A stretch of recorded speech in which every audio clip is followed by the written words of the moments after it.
Hola, ¿qué tal amigos? ¿Cómo están? Bienvenidos a esto que es Cuéntaselo a Cherry. El día de hoy estará conmigo la psicóloga clínica Arlene Martínez. Trataremos un tema bastante interesante que es límite del trastorno de personalidad. Así que ella estará aclarándonos varios puntos, orientándonos y, por favor, comenzamos.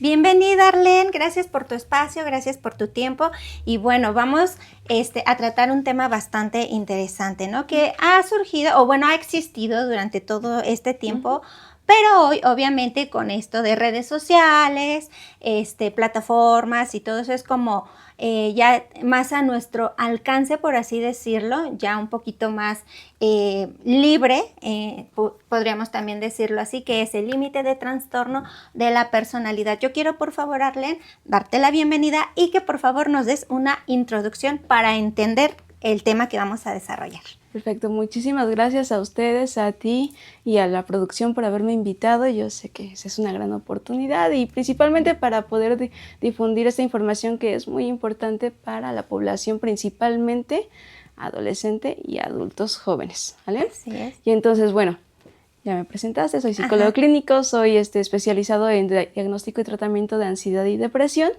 y pues bueno, llevo bastante tiempo en lo que es la consulta externa y atendiendo este tipo de padecimientos, ¿vale? Ahora, refiriendo a lo que es el trastorno de la personalidad límite, ¿vale? Este trastorno está principalmente relacionado con lo que es la inestabilidad de emociones, ¿vale? Okay. Hay diferentes picos de las emociones, como tristeza, muchísimo enojo, muchísimo la ira, la impulsividad, exactamente. Entonces, ¿qué causa? Que pues, al ser muy impulsivos se empiezan a tener complicaciones con las relaciones interpersonales, ¿vale? Okay. Y bueno, para ser diagnosticado este trastorno se hace a partir de los 18 años. Sin embargo, este trastorno pues sí puede estar empezándose a tener los primeros focos de alerta desde los 13 años de edad. Ok, ¿sí? Entonces quiero entender que, digamos, tengo un hijo, ¿no? Una hija pequeñita. Pon tú, se me ocurre 3, 4 años y debo de estar como que al pendiente si es como muy iracundo, muy iracunda, muy enojón, por así decirlo, ¿no? Pero hasta los 13 años puede ser diagnosticado. No, a los 13 años se empiezan a ver algunos síntomas de este trastorno, ¿vale?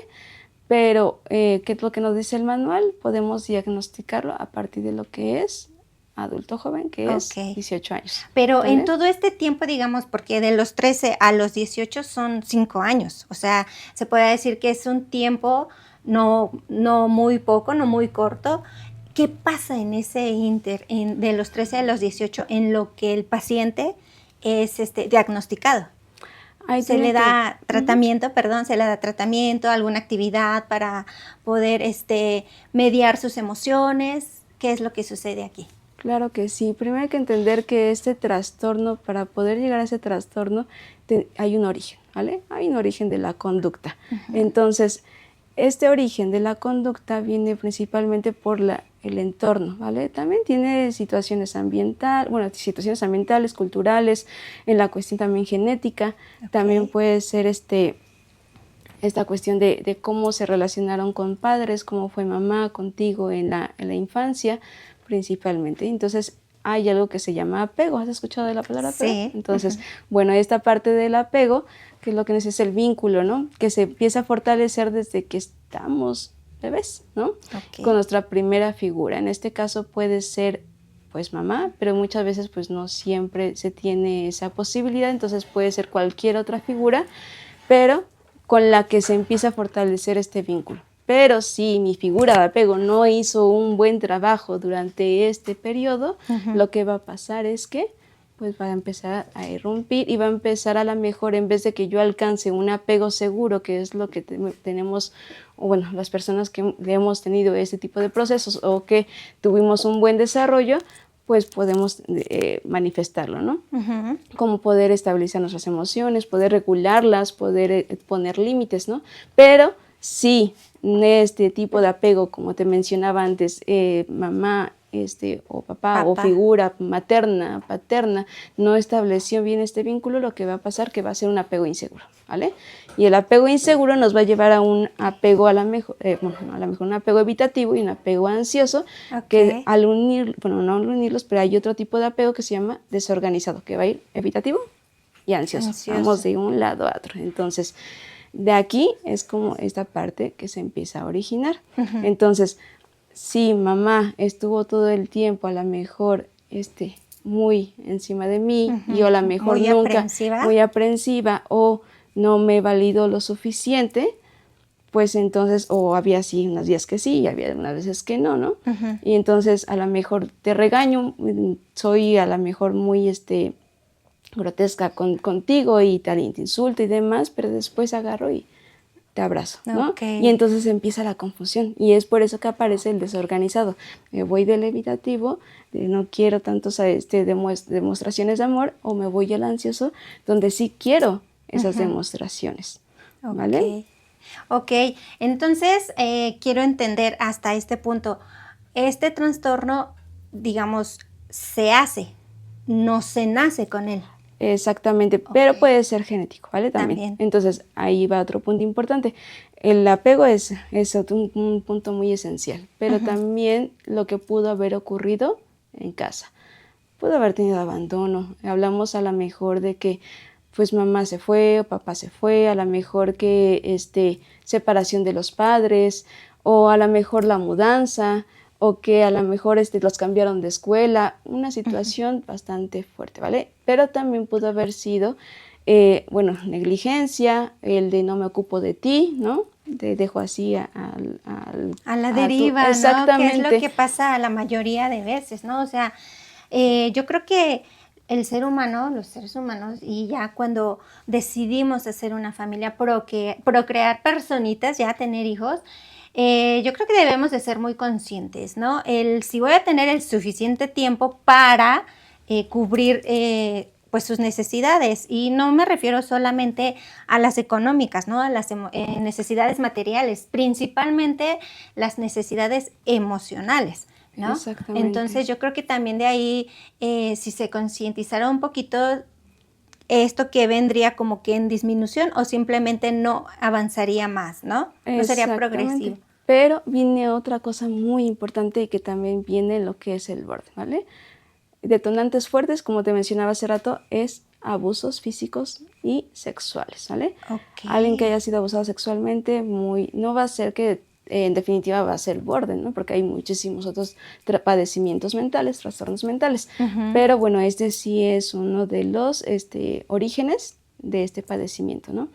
Entonces, si sufrió abuso sexual, ya sea por algún familiar o por quien haya sido, va a ser una posibilidad. Entonces, ¿qué pasa aquí en consultorio? Que bueno, sí, hay pacientes que llegan adolescentes o más pequeñitas que tienen que sufrieron ese tipo de abuso tanto físico como sexual o psicológico, y entonces ¿qué va a pasar?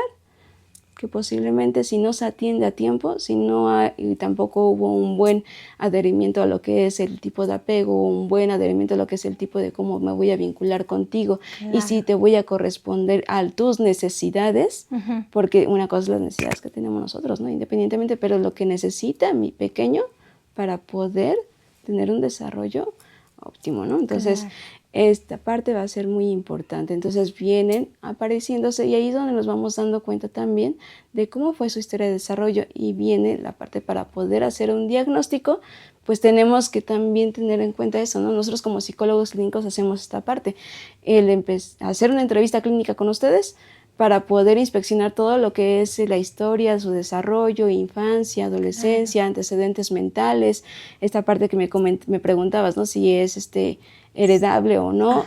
Bueno, todos tenemos genes de pues todos los padecimientos, pero necesitamos un detonante, ¿no?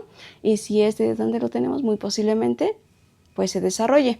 Y si mamá tuvo o bueno algún familiar hubo con este tipo de padecimiento, pues lo más probable que pues aumenta las probabilidades de que el hijo otra vez nuevamente lo vuelva a tener, porque aparte pues el niño va a percibir a esta mamá, ¿no? Y lo llamamos esta parte de la mentalización.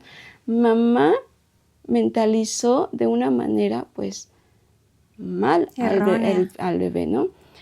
Por ahí escuchaba un ejemplo, ¿no?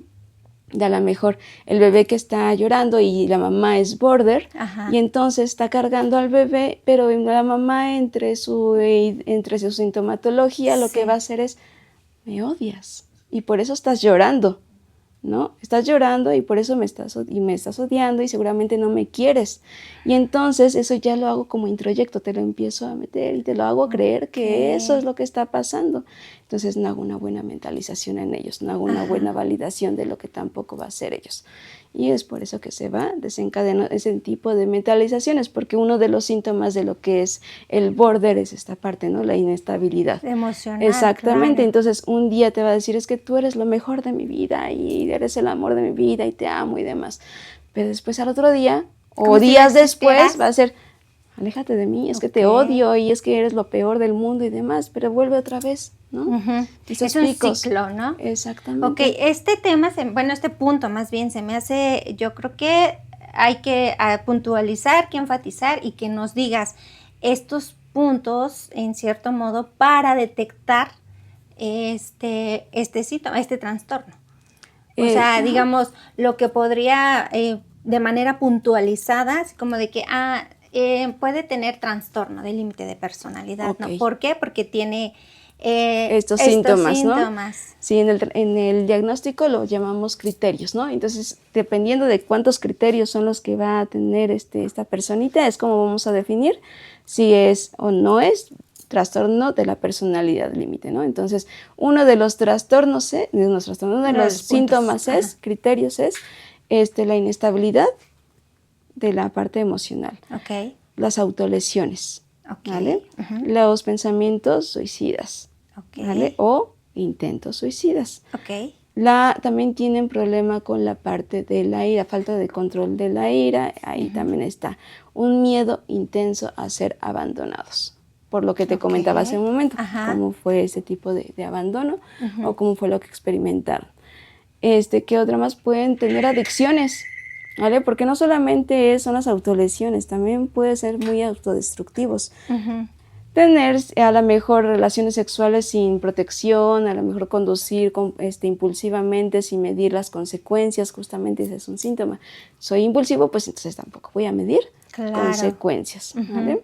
Y esos son como de los principales que están ahí para poder decidir si es o no. Sí, entonces para los que nos están viendo desde casita, para que pongan como más énfasis, ¿no? En las actitudes de los adolescentes que tienen en casa, adolescentes o adultos pequeñitos, digamos, ¿no? Entonces jóvenes, eso es muy importante tenerlo en cuenta. Claro que ya como lo comentábamos hace un momento, ¿no? O sea, ya con esta cuestión de redes sociales, de plataformas y todo eso, que en cierto modo nos llenan, nos saturan de información, pero muchas veces es información falsa o errónea, ¿no? Entonces, ahorita, no sé, se me viene a la mente justo el caso de una compañera que, por ejemplo, o sea, ella detectaba algo raro en su niña, ¿no? Es que algo tiene. Entonces, esta pequeñita empezó como que a darse cuenta de que mi mamá ya se está dando cuenta que, o sea, me está pasando algo, y empiezan como en cierto modo, a usar tácticas para no ser descubiertos, ¿no? Entonces, en este caso, como mamá, ¿qué es lo que haces como mamá, como papá? ¿Cómo abordas con tu hijo, con tu hija, no? Ok, principalmente, y bueno, es que eso es muy interesante, y aquí viene mucho los casos, ¿no? Cuando vienen aquí a consulta y me traen a los niños o a los adolescentes. Por supuesto que lo recibo, ¿no? Pero porque pues ya ahí hay un daño, ¿no? Ya hay algo emocional que necesitan aprender a externar, a regular. Entonces, pues sí o sí, pues ahí hay una situación que necesitamos empezar a atender, ¿no? Pero pues los papás principalmente son como, bueno, podemos llegar a ser así, ¿no? Como de, ahí te lo dejo, ¿me lo puedes arreglar? Y no se dan cuenta que en realidad, pues a veces es uno mismo. Claro. Como papás. Mira, ¿qué crees? Que ahorita esto que acabas de decir también me viene a la mente otro caso justamente de las personas que escriben ahí en la página. Es que tengo a mi niño y tiene, no sé, justamente no es muy iracundo, se enoja por todo. Y estamos hablando de un niño que tiene 7 años, ¿no? Entonces, esta mujer, bueno, es que yo con su papá hablo y le digo, oye, hay que ver qué onda con el niño. Y el papá nomás así dijo, pues para eso pago en la escuela, para que lo eduquen. Si ahí no se puede, pues consíguele cita con un psicólogo y que lo arreglen. Es evadir, ¿no? En cierto modo también es, incluso yo me pongo a pensar en el caso de esta mujer, digo, pues aparte de estar educando al chiquitín, está educando al papá también, ¿no? Reeducando. Entonces, también es una tarea difícil muchas veces para uno como papá, como mamá. Claro. Pero yo creo que tampoco ha de ser como que el caso, el que vengan y bueno, ahí te lo dejo, ahí componlo, ¿no? O sea, lo que yo no he podido, pues ahí componlo tú, ¿no? Exactamente. Y sí, bueno, es algo que pasa mucho y también es entendible, bueno, porque pues yo se los digo, ¿no? Al final traen también heridas, traen también situaciones que les dolió demasiado en su pasado y muchos de ellos pues no se han tratado, ¿vale? No han llevado un proceso. Entonces, estamos hablando que también son pues adultos que están manifestando pues ahí niños heridos, ¿no? Y entonces pues sí, claro que los recibimos, claro que hacemos intervención y también involucramos pues la parte con papás. Con papás y bueno, en esta cuestión de cómo empezar a ayudarlos a esos pequeños, pues es justamente darles este acompañamiento, validar sus emociones, porque una cosa es que yo le diga, porque incluso hay una terapia, ¿no? Que ya hablaremos de esa parte, donde incluimos lo que es la validación. Pero no validar desde la parte, sí, yo te entiendo que se enojada y por eso fuiste y la golpeaste. Perfecto, ¿no? Está bien, porque entonces estamos aceptando su conducta y que está normalizada, ¿no? Claro. Es más bien validar, entender que desde su padecimiento o desde los síntomas que él está presentando o de la falta de regulación emocional que está teniendo, pues sí, pero está presentando emociones que son normales de sentirlas porque somos seres humanos y vienen con nosotros esas emociones.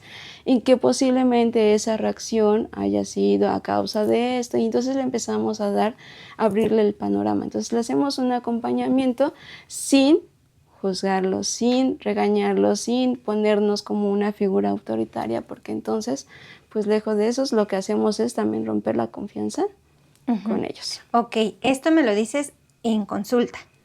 ¿Qué pasa cuando en consulta todo es bonito, todo es entendido, no invalidan emociones, absolutamente nada? ¿Qué pasa cuando ya regreso a casa y el entorno sigue siendo el mismo? Siguen invalidando, no me ponen atención. O sea, es como en cierto modo un retroceso. No sé, puedes tú ver un avance aquí, pero pues ya cuando regresa a casa, a su realidad, a su entorno, ¿cómo, o sea, qué es lo que tú les dices para que fortalezcan lo que en cierto modo aquí ya avanzaron en consulta, para que no tengan un retroceso en su entorno? Llámese amigos, familia. Pues sí, tienes mucha razón, sí pasa eso y es muy común que se dé, principalmente cuando los papás tienen cierta sintomatología del narcisismo, ¿no? No soy culpable. Otro tema bastante después que hablaremos, ¿no? Pero exactamente, sí, es evadir la responsabilidad, ¿no? Soy culpable de esto, yo no soy, y eres tú, y arréglamelo, ¿no? Y entonces, pues sí, es un ambiente pues bastante difícil de que un menor que está intentando salir o regularse emocionalmente y estas emociones que nos llevan a que están junto con pensamientos y nos va a llevar a actuar conductualmente negativamente, pues entonces lo que va a pasar es que pues va a estar, si yo ya estoy modificando y llega y de repente otra vez vuelven a desregularizar, pues aquí lo que yo, bueno, en mi caso, en lo personal, sería hacer intervención con papás también, ¿vale? Los vamos ahí manejando o también se les pide que pues se les da sugerencias porque tampoco es como que obligarlos, ¿no? Se les da la sugerencia de hacer una intervención individual, que ellos tengan su propia terapia individual para que puedan ayudar a mejorar el sistema que es la familia, ¿no? Y entonces, pero pues no siempre lo hacen, o a veces sí. sí, a veces se quedan nada más con lo que aprenden aquí en técnicas y van y si lo hacen y demás lo aplican, pero de repente vienen. Y entonces pues ahí yo es fortalecer a mi menor o a mi adolescente y ayudarlo a tener herramientas para hacer ese afrontamiento emocional, para poder regularse en la cuestión de los impulsos, entender que yo soy el único que puede controlar mis emociones, mis pensamientos, mis conductas y que ellos van a poder realizarlo, ¿no? Pero eso sin duda alguna papá los involucra porque pues todas son parte y son responsables de lo que es el desarrollo pues de estas etapas, infancia y adolescencia. Ajá, claro, eso también me lleva a otro punto, ¿no? Por ejemplo, ahorita, no sé, que hay como mucho coaching emocional y todo eso, también de repente es como de que, pues mira, chécate este video y ya con eso te vas a sentir mejor, ¿no? Yo quiero que tú nos digas, por favor, quiere Darlene, ¿quién puede diagnosticar un trastorno de la persona? Claro que sí, por favor. Tienes muchísima razón, ¿no? Es que de repente ya es así como que chin, me dicen, ay, no te va con el clásico, no te sientas mal, ¿no? Échale ganas. Mira, sí, te recomiendo este video, a mí me ayudó y todo eso. O sea, puede que sí, ¿no? O sea, que te ayude, pero no hay como una ayuda profesional. Por favor, quiero que nos digas quién puede diagnosticar este tipo de trastornos. Sí, evidentemente. Bueno, lo vemos siempre, ¿no? Y incluso en TikTok, ¿no? Si tienes, levanta el dedo si tienes los siguientes síntomas, ¿no? Sí, y ya se autodiagnostican, claro, van con el tío Google y no, pues sí tengo esto, y ya. Y eso es bastante peligroso, ¿no? Pero bueno, al final ahí están y no tenemos tampoco como que mucho control sobre ese tipo de videos, entonces afortunadamente están ustedes como para darnos esta oportunidad tanto a mí como más especialistas, ¿no? Y entonces hablando justamente de esto, pues sí, un especialista, un psicólogo clínico está capacitado, vean conmigo. Claro. Un psicólogo clínico está muy capacitado para poder dar el diagnóstico. Psiquiatras, evidentemente, pues psiquiatría, pues este es su fuerte, ¿no? Ellos se dedican justamente a diagnosticar toda esa parte, a medicarlos y llevar estos seguimientos. El psicólogo clínico vamos más para el diagnóstico y también si tenemos ciertos cursos, diplomados y demás donde podemos hacer las intervenciones, también lo hacemos, ¿no? A llevar lo que es la tipos de terapia que son basadas para justamente tratar ese tipo de padecimientos. No el coaching, digo, no lo menosprecio, ¿no? Digo, sí, motiva, ¿no? Pero principalmente tenemos que poner atención en justamente qué conductas está presentando, cómo se está desregulando, qué es lo que está sucediendo, por qué lo hace, claro. Cómo ayudarle a esa personita, lo que te mencionaba hace rato, ¿no? Cómo controlar sus impulsos, cómo evitar esa parte de las autolesiones, que, bueno, y tratarlos de que no, pues, como mantenerlos con vida, porque en realidad tienen intentos y pensamientos suicidas que entonces nos son un poco de alerta. Entonces, este diagnóstico así es muy complejo de llevarlo, porque, pues, hay autosabotaje en ellos, ¿vale? Claro. Entonces, primero están muy bien y de repente, como te mencionaba al inicio, ¿no? Son como muy de, sí, me encanta estar aquí y demás, y de repente te pueden odiar, ¿no? Y dejan de venir y se empiezan con el autosabotaje y dicen, no me está funcionando y eso es lo peor y demás, ¿no? Pero después vuelven y así están en un ir y venir. Pero, pues, hay tipos de terapias que van específicamente para este tipo de padecimientos, ¿vale? Por favor, dinos qué tipo de terapias. Claro que sí. Está algo que se llama la terapia cognitivo-conductual, que es más por la parte de reestructuración cognitiva, la parte conductual, a ver qué conductas se está haciendo por aquí, vamos a modificarlas, ¿vale? Tenemos en esta misma, se desglosa otros tipos de terapias, como es la dialéctica conductual, ¿vale? Entonces, la dialéctica que va a ayudar justamente a trabajar desde la validación, también ayudarnos a dar herramientas de afrontamiento para esta parte de desregulación emocional. También nos va a dar la parte de la parte conductual, la parte impulsiva, también nos va a dar herramientas pues también de relajación, de tanto respiración diafragmática y demás, para poder ayudar al paciente a canalizar mucho mejor sus emociones, ¿no? Y muy importante lo que te mencionaba nuevamente, lo que es la validación, que es lo que trabajamos con ellos, de validar lo que están sintiendo, lo que está ocurriendo y por qué es lo que lo llegaron a hacer, pero vamos a tener que hacer pues un redireccionarlos para hacer algo para que ellos pues también lo hagan consciente y también lo hagan de una manera mejor, esta parte de canalizar esta emoción o el pensamiento, ¿vale? Ok. Modificarlo. Esta otra que es la de la mentalización y esta es más del psicoanálisis, pero bueno, va con la misma finalidad, mentalizar al paciente, sanar esta parte, también se basa mucho pues en lo que es el origen, ¿no? Al igual que las otras ramas, que es lo que está sucediendo. Ajá. Okay. Y por ejemplo, personas que, bueno, sabemos que a lo mejor no tienen ni el tiempo ni la cuestión económica para ir con algún psicólogo, algún profesional, no sé, algún tipo de tips o de ayudas que pues bueno, si yo estoy viendo que mi hijo o mi hija tiene ciertas actitudes que ya en cierto modo mencionó la psicóloga, pues digamos, en casita haga, no sé, ¿qué les sugerirías tú? Ejercicios de respiración, meditación, creo que aquí lo que acabas de mencionar se enfatiza más como que en estar en paz, ¿no? Así como que relajado, ¿no? Precisamente para no tener como este tipo de explosión de emociones. Así es, la relajación es algo que les ha funcionado mucho a mis pacientes, en este caso, las respiraciones diafragmáticas, eso es lo que a ellos les ayuda pues como que a tranquilizarse y no estar en ese estado de alerta todo el tiempo, ¿no? Porque pues algo que hay que recordar y bueno, mencionar es que el borderline o límite de la personalidad lo que tiene es también ansiedad y depresión, ¿vale? Okay. Y entonces, imagínate, ansiedad estoy viviendo en el futuro y depresión me voy a lo que es el pasado, pues imagínate, estoy todo el tiempo así, ¿no? Sí. Entonces lo más recomendable, pues si no tengo un terapeuta, yo creo que más bien sería nada más meditación, relajación y no mover más allá más que hacer acompañamiento y ayudar a ese paciente a que pueda o a esa personita que pueda incluirse a un tipo de terapia. Pero sí, de razón, no siempre hay la posibilidad, pero también hay instituciones, ¿vale? Hay lugares donde podemos acudir a menores costos y que nos pueden ayudar justamente ese tipo de padecimientos y más cuando hay crisis.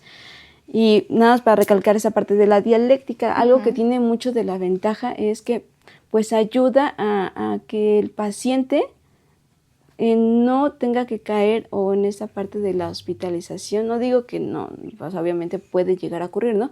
Pero el tipo de puede llegar a evitar hacerlo o evitar las autolesiones, que es esta parte que es de lo más fuerte que llegan a padecer. ¿Por qué? Porque tienen ciertos síntomas, bueno, ciertos orígenes que les duele bastante, como es la parte del abandono, ¿no? Ok. Bueno, lo mencionabas hace un momento, o sea, tienen este trastorno, pero de repente viven con ansiedad, de repente viven con depresión. ¿Puede una persona tener más de un trastorno? Así es. Así es, podemos tener, sí podemos tener más de uno.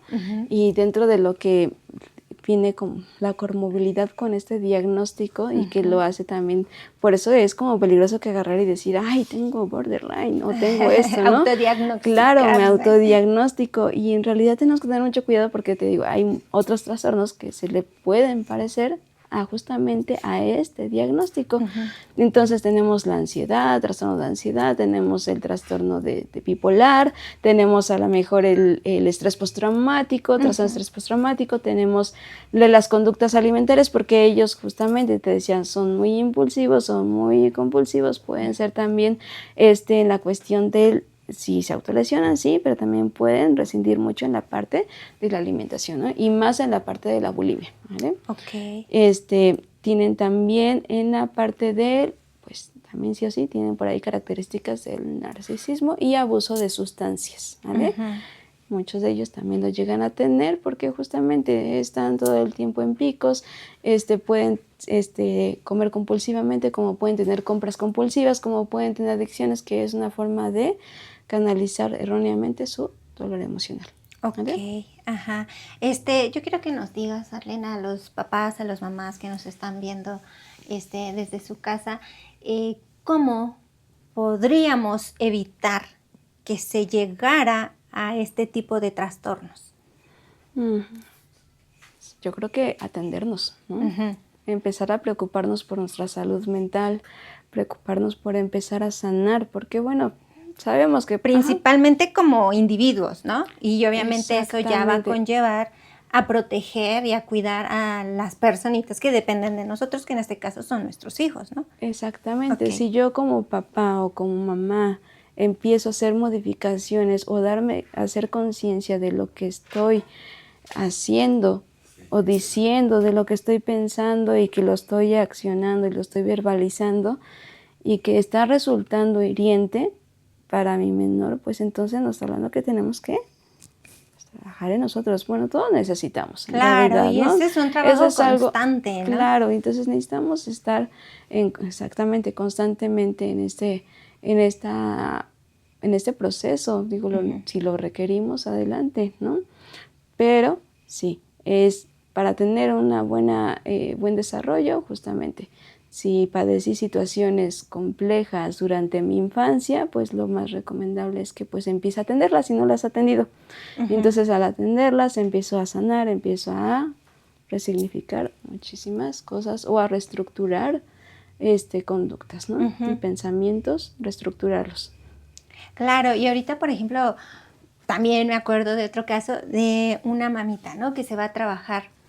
Y ella obviamente es todo amor, todo bonito con sus niños porque tiene 2. Pues todo bonito, ¿no? Llega, se hace igual de trabajar, se hace responsable de tareas, de cuestiones de casita, de la escuela y todo eso. Pero aquí el núcleo, se podría decir, bueno, me atrevo a decirle tóxico, por así decirlo, eran pues los abuelitos, ¿no? Los que cuidaban a los niños. Entonces ahí también ya hay como, pues una cuestión de que, bueno, si no tengo quien más me los cuide, pues están los abuelitos, bueno, con ellos. Pero ¿qué pasa cuando el entorno de los abuelitos es justamente no los papás, no, o sea, no la mamá en este caso, sino los abuelitos, que prácticamente es con quien pasaban todo el día, pues estos pequeñitos, ¿no? Entonces ahí ya no es directamente de mamá, de papá, sino ya de terceras personas, por así decirlo, ¿no? Exactamente, entonces tenemos que trabajar como papás mucho la parte de aprender a poner límites. Claro. Que es amor propio, ¿no? Entonces, si no sabemos poner límites, si no sabemos establecer estas reglas de ser muy permisivos y empezamos a darles todo y querer cubrir esta parte del afecto con cosas económicas y allá te dejo que te cuide tu abuelita o tu abuelito y mientras yo me voy a la mejor de fiesta, que también es normal que se vayan de fiesta, ¿no? Pero bueno, también es ahí excesos, ¿no? Entonces ahí pues claro que va a empezar a perjudicar. ¿Por qué? Porque yo como mamá no voy a saber poner un límite hacia o establecer, ¿sabes qué, mamá? Esa es la forma de educar en la que yo estoy llevando a cabo con mi hijo. Esos son los tipos de recompensas o los reforzadores, tanto negativos como positivos, que voy a manejar con él. Y nada más, ¿no? Pero bueno, yo sé que influye mucho, sé que la parte cultural está bastante, y la parte socio, ¿no? Cómo se está manejando y que a veces las posibilidades pues no son muchas y tenemos que dejarlos, pero tratar de apegarnos justamente a tratar de regular a ese menor, de tratar de yo dar esa parte de ponerle límite y tratar de justamente pues marcarlo en las personas, que vea que la figura materna y de autoridad, y la más que de autoridad, la que va a tener ese seguimiento es pues mamá y papá, ¿no? Claro, y en este caso también poner límites, como el caso que te acabo de decir, a los papás, ¿no? Así de que, bueno, si yo no agredo a mis hijos, si yo no le hablo mal a mis hijos, pues creo que tú, con todo el derecho que se te pueda otorgar de que tú los estás cuidando, pues tampoco tienes, ¿no?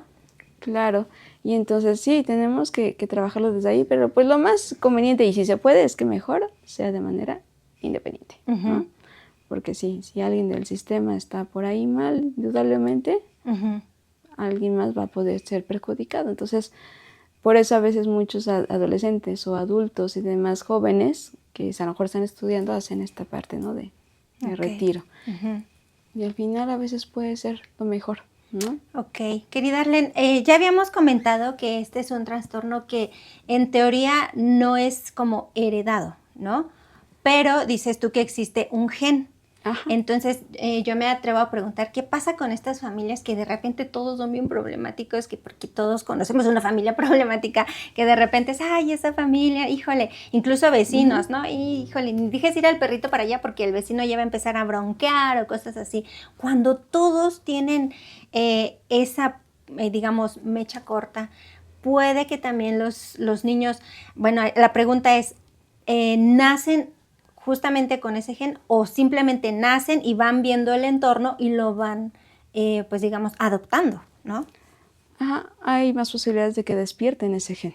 Ok. ¿Vale? Entonces, sí, ya hay por ahí antecedentes familiares con los que a lo mejor tienen ese tipo de sintomatología, pues entonces sin duda alguna posiblemente se vuelvan a presentar, pero te repetía, también tiene que ver mucho cómo fueron educados, cómo esta parte cultural, esta parte del entorno, ¿no? Okay. Cómo es que se desarrolló mamá y papá, cómo van a inculcar esta parte de los valores, la educación, el que a lo mejor mamá pueda tener adicciones o papá puede tener adicciones también puede repercutir en esto. Va a influir muchos factores, es multifactorial ese trastorno, ¿vale? Okay. Y te repito, es de los trastornos más complejos de llevar y que justamente de dar como tal un origen así específicamente, pues como que no lo hay, pero sí hay diferentes tipos de factores que pueden estar influyendo en este padecimiento, ¿vale? Que son los que ya mencionamos hace un momento. Ok, dices tú que es complicado, ¿no? Quiero que nos digas qué tan difícil, cómo afecta en la vida diaria este tipo de trastorno. Pues va a afectar bastante porque una de las cosas es que empiezan a tener esa parte de relaciones interpersonales, bueno, fallan esas relaciones interpersonales, ¿no? Y entonces como soy muy impulsivo y empiezo a querer que todos me odian o todos son malos o de repente ese todo y nada y esos mecanismos de defensa que utilizan, bueno, que llegan a sacar por la parte de la falta de la parte emocional, de regulación, entonces empiezan a comportarse de esa manera. Entonces, imagínate, teniendo una compañera y que a lo mejor son amigas y de repente tú tuviste otra compañerita, ¿no? Y ella va a sentir, no la estás dejando, porque tú conociste a más personas, ¿no? Claro, sí, pero la individualidad de cada quien. Claro, pero entonces esta persona que ya está empezando a tener esa sintomatología y estas distorsiones, lo que va a empezar a sentir es, me estás abandonando. Claro. Y me estás despertando esta parte del abandono y seguramente ya no me quieres y ya no me amas. Y ahora seguramente yo hice algo malo y soy lo peor y demás. Y después puede venir a lo mejor el enojo y te odio y eres lo peor y a lo mejor hasta vengativos, ¿no? Y entonces sí, pueden resultar a veces peligrosos, pero más que peligrosos con los demás, más bien con uno mismo. Sí, claro. Ellos se lastiman, ¿vale? Pero algo muy importante también que ver y es que es también no verlos tampoco como algo monstruoso, ¿no? Porque así pareciera y se suena así por todos los síntomas, pero en realidad simplemente son seres humanos que tuvieron situaciones difíciles de llevar, de que pues no pidieron justamente ser abusados física o sexualmente, pero lo pasaron. Y entonces los lleva a desencadenar ese tipo de síntomas. Entonces nosotros más bien justamente sensibilizarnos desde este lado. Y también saber cómo actuar, ¿no? También de no permitirle tampoco tanto, poner ciertos límites, pero tampoco te voy a hacer sentir como que eres un monstruo, eres lo peor, ¿no? Ajá, sí, ¿no? Porque también existe la otra parte de que, híjole, está enfermo, vamos a como que muy condescendientes, ¿no? Así como de que lo ven como algo de que, ay, está enfermito, le detectaron esto, bueno, vamos a permitirle incluso, ¿no? Pero, como dices tú, o sea, no es como que tampoco como que lo vean tan monstruoso, ni tampoco que lo vean como que, ay, pobrecito, ¿no? O sea, es al final de cuentas una persona que está trabajando en sus emociones. Y yo quiero que nos digas, ¿este trastorno se cura por completo o solo es de tratamiento? Cuando se vuelve trastorno, justamente es, no, ya no hay cura. De hecho, uno de los tratamientos, o más bien parte del tratamiento, no solamente es la psicoterapia, ¿vale? Es también la medicación, que es muy importante. Cuando lo requieren es muy importante. ¿Por qué? Porque pues, nuestro cerebro está empezando a tener fallas, entonces necesita los medicamentos. Pero no hay un medicamento preciso que diga, este es exclusivamente para el border. El medicamento mágico. Pueden usar ansiolíticos, antipsicóticos, ¿vale? Entonces, esta parte de antidepresivos, hay medicamentos de ¿vale? De esos padecimientos, pero no algo en específico. Entonces lo que hace es simplemente, bueno, calmar lo que es la impulsividad, ¿no? Eso sí ayuda. Pero no va a quitar o no va a calmar como tal el sentimiento de abandono, ¿ah? Claro. El sentimiento de vacío, esa parte no la va a calmar. Esa parte va a continuar ahí y es complejo. De verdad que sí sufren mucho estos pacientes. Sí hay un sufrimiento real, porque por ahí escucho, no, es que quiere llamar la atención o lo está haciendo por eso. No, de verdad sí hay un sufrimiento, sí lo pasan bastante mal, sí hay disonancia cognitiva, sí hay esta distorsión, ¿vale? Y lo que lo hace todavía más complejo en el diagnóstico, ¿no? Ok. Y en dados casos, medicación, y muchas veces se llega a requerir hasta hospitalización. ¿Por qué? Porque como son, dentro de los criterios te mencionaba, ¿no? Viene la parte de las autolesiones, viene la parte de los intentos suicidas, entonces lo que tenemos que hacer es contener. Contención, eso, ¿no? Y a veces no es suficiente con la psicoterapia o con la medicación, necesitan intervención en hospital. ¿Para qué? Porque pues ese es un ambiente más seguro, ahí están más vigilados, no les van a tener objetos donde ellos se puedan cortar o se puedan asfixiar, se puedan ahorcar, entonces están más controlados y por eso es que a veces requieren hospitalización, porque también igual otro de los síntomas es la paranoia, ¿no? Paranoia, todos me odian y demás, sí. ¿no? Entonces es un trastorno bastante fuerte, sí, bastante complejo de llevar y bastante complejo tanto para el paciente como para la red de apoyo que es papá, mamá o quien esté a cargo de este familiar, pero que es muy importante. De hecho, parte de lo que es la terapia, hacemos lo que es psicoeducación, ¿vale? Okay. ¿Por qué? Porque necesitamos poner al tanto al cuidador principal de saber qué es este padecimiento, cuáles son los síntomas, cómo poder ayudarlos a intervenir. A lo mejor no voy a actuar obviamente como un especialista, pero por lo menos puedo ayudarlo a contener en ese momento, a que no llegue a esta parte de, pues, me quito la vida, ¿no? No actuar impulsivamente. Entonces se les va haciendo esta psicoeducación a los papás o al tío, a la tía, a la prima, a quien esté como cuidador de esta persona, para poder contener, ayudarlas a enseñar a cómo hacer esta validación para que puedan ayudar también en casa, que puedan aportar en casa y no haber ese retroceso como lo mencionábamos hace un rato, ¿no?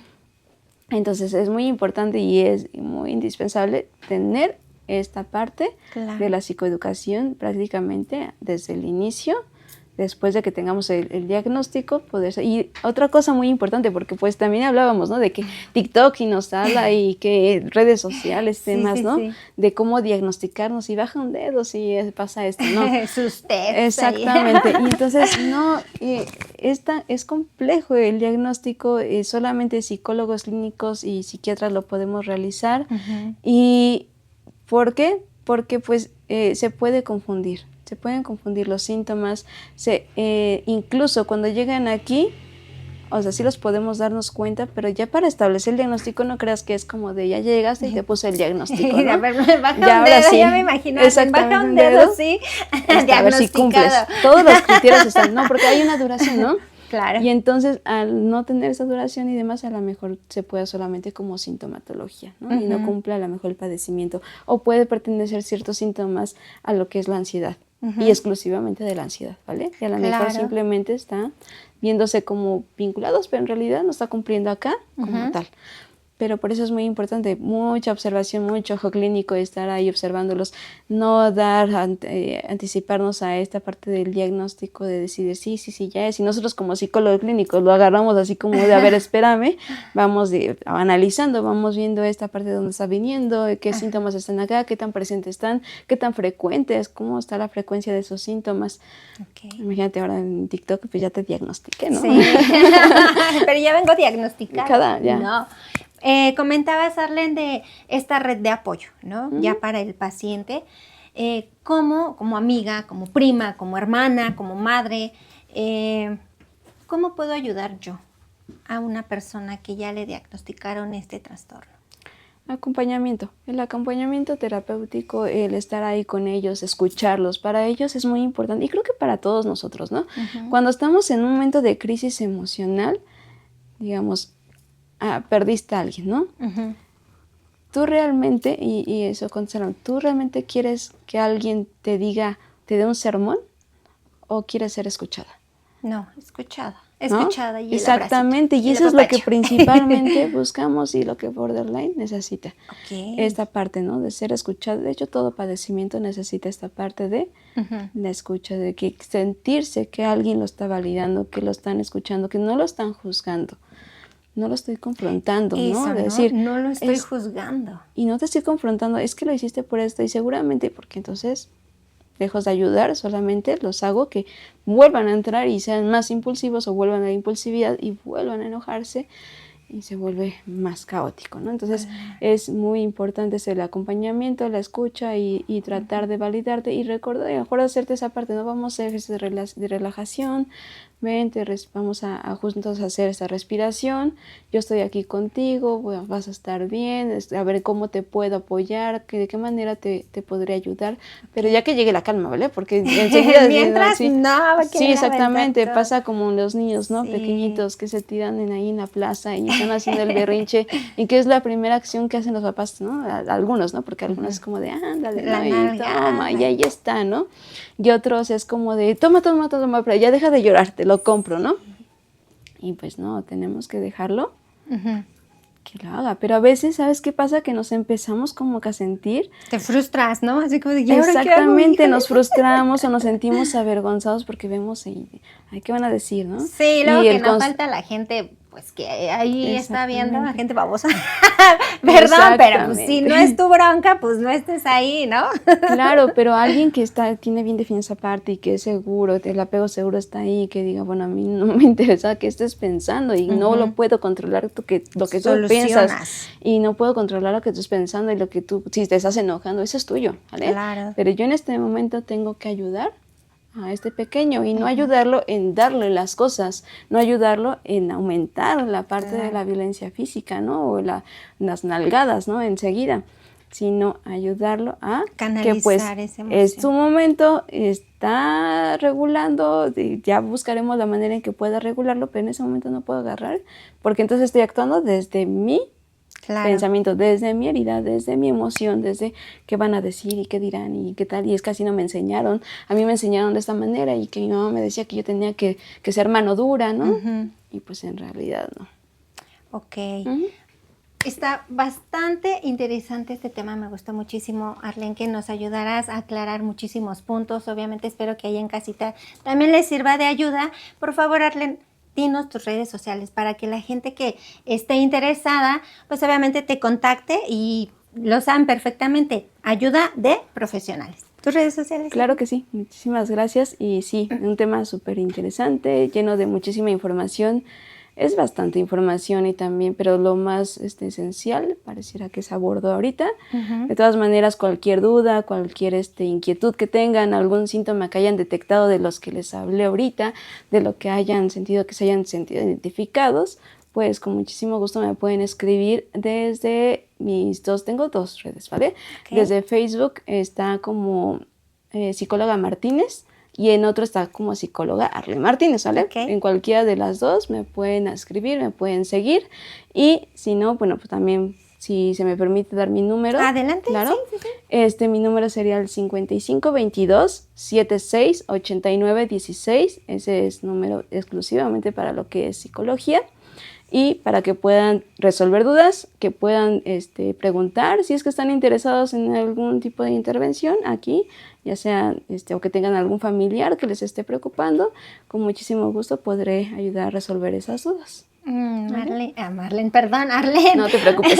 Muchísimas gracias por tu tiempo, por tu espacio. Ya lo saben, consultas, ahí están, dejo sus redes sociales, su número. Yo soy Cherry Montana. Mis redes sociales, Instagram, Cherry Montana con doble T, TikTok, Cherry Montana con doble T. La página de Facebook solamente es Cherry. Muchísimas gracias a la producción, XD Oficial, al producer. Mi queridísima Arlene, gracias por tu tiempo de verdad. Y esperamos tenerte para otro programa, porque la verdad son temas bastante interesantes que con ayuda profesional nos ayudará a entender de mejor manera. Yo soy Cherry Montana, esto es Cuéntaselo a Cherry. Bye.